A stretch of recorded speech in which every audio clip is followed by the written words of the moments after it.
Female assistant present officer പരീക്ഷ എഴുതിയ കൂട്ടുകാരുടെ ശ്രദ്ധയ്ക്ക് ഫീമെയിൽ അസിസ്റ്റന്റ് പ്രസന്റ് ഓഫീസർ പരീക്ഷയുടെ ആൻസർ കീ PSC ഇപ്പം പുറത്തുവിട്ടിട്ടുണ്ട്. അപ്പം PSCയുടെ ആ ഫൈനൽ ആൻസർ കീ പ്രകാരം 2 ചോദ്യങ്ങളാണ് ചേഞ്ചസ് ആയിട്ട് വന്നത്. ഡിലീഷൻസ് ഒന്നുമില്ല. അപ്പൊ ഏതൊക്കെയാണ് ആ 2 ചോദ്യങ്ങൾ എന്നുള്ളത് നമുക്ക് ആദ്യം തന്നെ നോക്കാം. ചാനൽ ആദ്യമായിട്ട് കാണുന്ന കൂട്ടുകാരുണ്ടെങ്കിൽ മാക്സിമം ഒന്ന് സബ്സ്ക്രൈബ് ചെയ്തിട്ട് എന്ന് കാണാൻ ശ്രമിക്കണേ. 77ാമത്തെ ക്വസ്റ്റ്യൻ ആണ് ആദ്യം ചേഞ്ച് ആയത്. 77ാമത്തെ ക്വസ്റ്റ്യൻ നമുക്ക് ഏതാണെന്ന് നോക്കാം.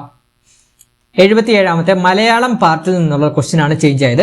ശരീരം എന്ന വാക്കിന്റെ ശരിയായ പര്യായ പദങ്ങൾ ഉൾക്കൊള്ളുന്ന ജോഡി ഏതാണ് എന്നാണ് ചോദിച്ചിട്ടുള്ളത്. ഇതിന്റെ പ്രൊവിഷണൽ ആൻസർ കീ പ്രകാരം ഓപ്ഷൻ സി ആയിരുന്ന ആൻസർ. ഫൈനൽ ആൻസർ കീ വന്നപ്പോഴത്തേനും ഓപ്ഷൻ ബി ആണ്.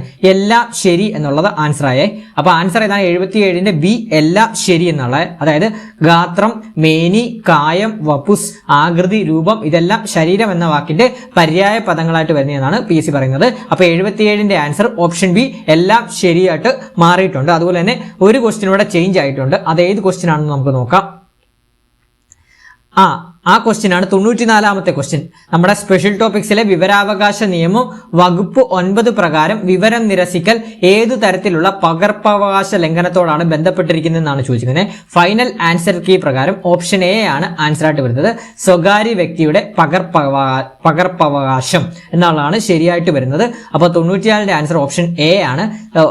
പ്രൊവിഷണൽ ആൻസർ കീ പ്രകാരം ഓപ്ഷൻ സി ആയിരുന്നു. നമ്മൾ പറഞ്ഞ ചേഞ്ച് ആവുമെന്ന് പറഞ്ഞാണ്. 94ന്റെ ആൻസർ ഓപ്ഷൻ എ ആണ്. സ്വകാര്യ വ്യക്തിയുടെ പകർപ്പവകാശം എന്നുള്ളതാണ് ശരിയായിട്ടുള്ള ഇത് വന്നത്. അപ്പൊ 2 ക്വസ്റ്റ്യൻസ് ആണ് ചേഞ്ച് ആയിട്ടുള്ളത്. 77ാമത്തെ ക്വസ്റ്റ്യന്റെ ആൻസർ ചേഞ്ച് ആയി, ആൻസർ ഓപ്ഷൻ ബി ആയി. അതുപോലെ തന്നെ 94ാമത്തെ ക്വസ്റ്റ്യന്റെ ആൻസർ ചേഞ്ച് ആയി, ആൻസർ ഓപ്ഷൻ എയും ആയിട്ടുണ്ട്. അപ്പൊ 2 മാർക്കാണ് ചേഞ്ച് ആയിട്ട് വന്നത്. ഡിലീഷൻസ് ഒന്നുമില്ല. അപ്പൊ 2 മാർക്ക് ചേഞ്ച് ആണ് വന്നിട്ടുള്ളത്. അപ്പൊ ഈ ഒരു ഫൈനൽ ആൻസർ കീ പ്രകാരം നമ്മുടെ കൂട്ടുകാരികൾ എത്ര മാർക്കാണ് ലഭിച്ചിട്ടുള്ളത് എന്നുള്ളത് കമന്റ് ബോക്സിൽ രേഖപ്പെടുത്തുക. ഈ ഒരു PDF ഞാൻ നമ്മുടെ ടെലഗ്രാം ചാനലിൽ ഇട്ടേക്കാം. നമ്മുടെ ടെലഗ്രാം ചാനലിലെ ലിങ്ക് ഞാൻ ഡിസ്ക്രിപ്ഷൻ ബോക്സിലും കമന്റ് ബോക്സിലും പിൻ ചെയ്തിട്ടേക്കാം.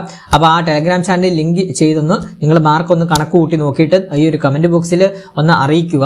അപ്പോൾ ബാക്കിയുള്ള കൂട്ടുകാർക്കും അതൊരു പ്രയോജനപ്രദമാവുന്നതാണ്. 2 മാർക്കാണ് ചേഞ്ചസ് ആയത്. അപ്പോൾ 2 മാർക്ക് നമുക്ക് 2 മാർക്ക് എന്ന് പറഞ്ഞാൽ വളരെ ഇമ്പോർട്ടൻ്റ് ആണ്. കൂടാനും കുറയാനും ഒക്കെ ചാൻസ് ഉള്ളതാണ്. അപ്പോൾ മാക്സിമം നിങ്ങൾ എത്ര മാർക്കാണ് ലഭിച്ചിട്ടുള്ളത് എന്നുള്ളത് കമന്റ് ബോക്സിൽ രേഖപ്പെടുത്തുക.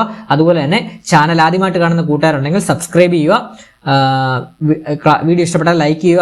എത്ര മാർക്കാണ് ലഭിച്ചതെന്നുള്ള അഭിപ്രായങ്ങൾ കമന്റ് ബോക്സിൽ രേഖപ്പെടുത്തുക. ഈ ഒരു PDF ഞാൻ മാർക്ക് രേഖപ്പെടുത്തിയ ഈ ക്വസ്റ്റ്യൻ പേപ്പർ ഞാൻ ടെലഗ്രാം ഗ്രൂപ്പിൽ ഇടുന്നതാണ്.